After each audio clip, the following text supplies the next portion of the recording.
राघव आणि सुरेश हे दोघे भाऊ होते. गावातलं जुनं घर, वडिलांची शेती, थोडंफार काम आणि आपली आई, एवढाच त्यांचा संसार होता. दोघेही लहानपणी गरीब परिस्थितीत वाढले, पण त्यांच्या आईने त्यांना खूप कष्ट करून मोठं केलं. राघव मोठा आणि हुशार होता. त्याने शिक्षण घेतलं, चांगली नोकरी मिळवली आणि शहरात जाऊन स्थायिक झाला.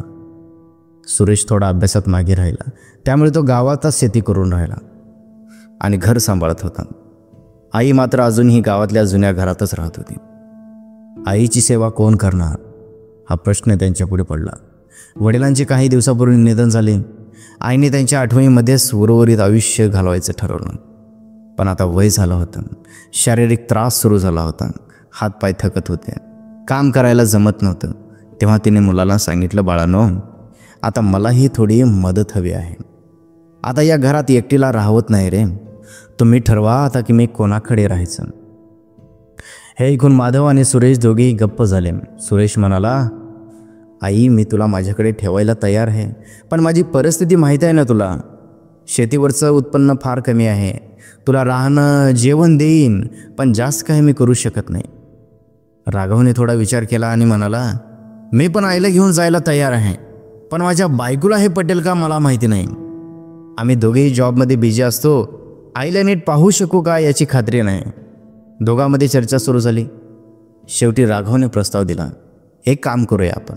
आईला 6 महिने मी सांभाळतो आणि 6 महिने तुझ्याकडे राहील, म्हणजे दोघांवरही ताण पडणार नाही. हे ऐकून आई गप्प बसली. डोळ्यातून अश्रू वाहू लागले. तिने मुलाकडे पाहिलं आणि म्हणाली, माझ्या लेकरांनो,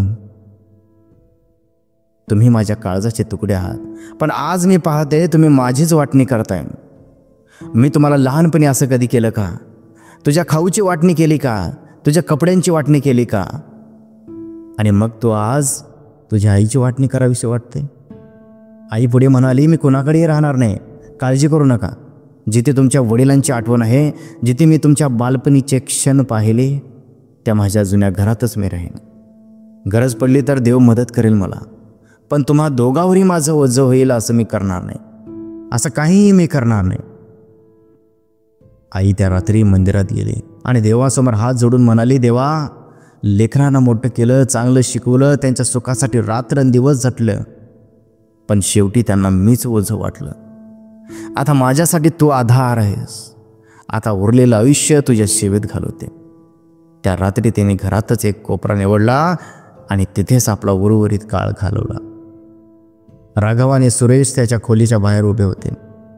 आज त्यांना समजलं होतं की आई कुणाचीही जबाबदारी नव्हती, ती तर त्यांचा आधार होते. या कहाणीतून आपल्याला हेच समजून येतं, आई वडिलांची सेवा ही आपली जबाबदारी नाही, तर आपलं कर्तव्य आहे. त्यांची वाटणी करण्याआधी विचार करा. तर ही कहाणी तुम्हाला कशी वाटली आम्हाला कमेंट बॉक्समध्ये नक्की सांगा. तर चला आपण भेटूया आणखीन असेच नवीन व्हिडिओमध्ये.